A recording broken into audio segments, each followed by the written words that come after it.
Dans cet exercice, nous allons voir comment sectionner nos deux lignes horizontales et notre courbe à l'aide de plans de section. Je vais commencer ici par cacher ici le rectangle, clic droit et Preview Off. Pour ça, je vais me tourner vers les outils courbe, ici courbe, division et contour.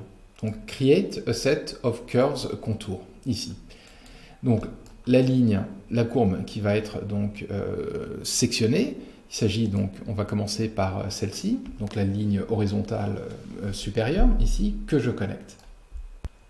Le point de départ, ici, est l'origine. Donc les plans de section, ici, vont émaner à partir de l'origine, et cette origine correspond aussi au coin inférieur gauche de mon rectangle. Donc là, je n'ai pas à le modifier.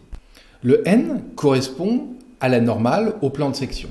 Ici, par défaut, il s'agit du vecteur Z, et donc, par défaut, il s'agit de sections établies à partir de plans XY. Ce n'est pas ce que nous souhaitons.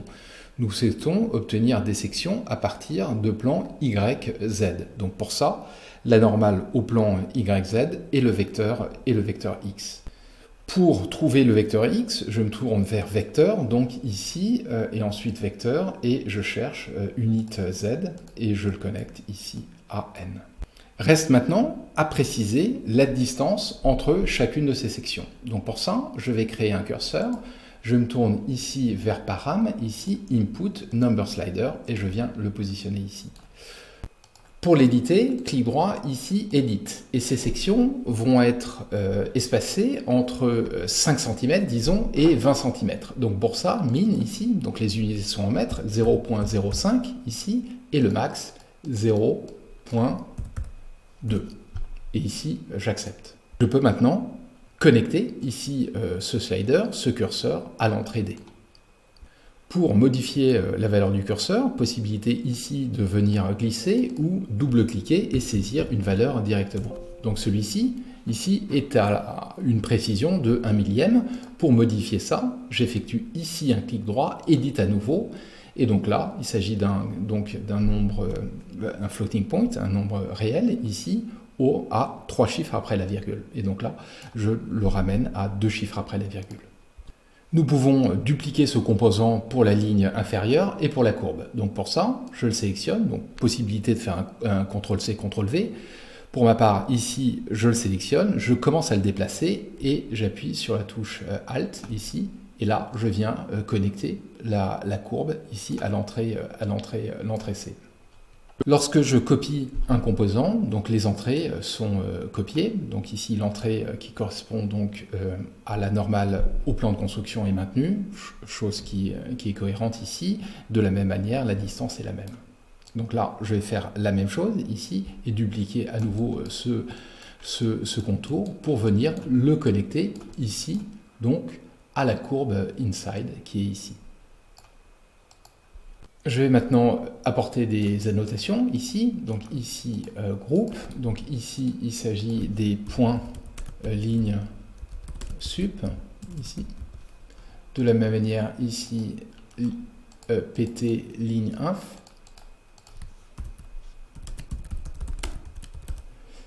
Et ici point courbe.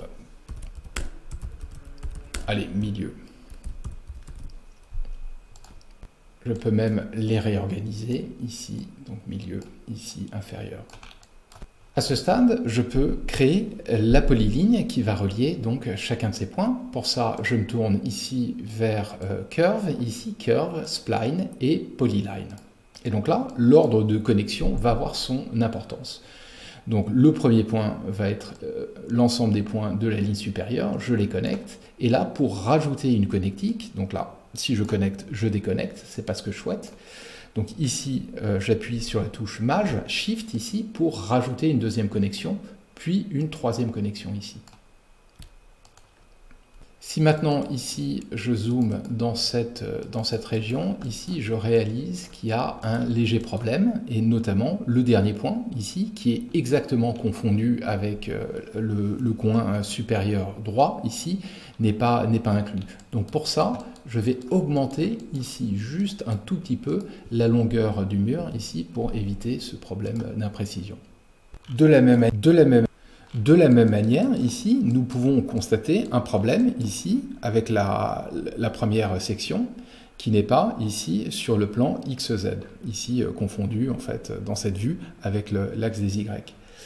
Si maintenant je viens positionner ici une courbe pour récupérer ici donc la courbe qui a été limitée, nous pouvons constater effectivement ce léger décalage ici.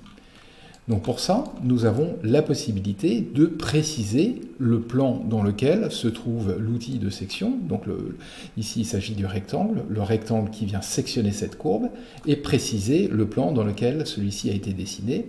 Donc celui-ci a été dessiné dans le plan XZ, et si maintenant je connecte le plan XZ, ici, le problème se règle. Cet exercice est maintenant terminé. Nous avons pu voir comment sectionner les courbes ici, créer une polyligne et régler un certain nombre de problèmes de tolérance.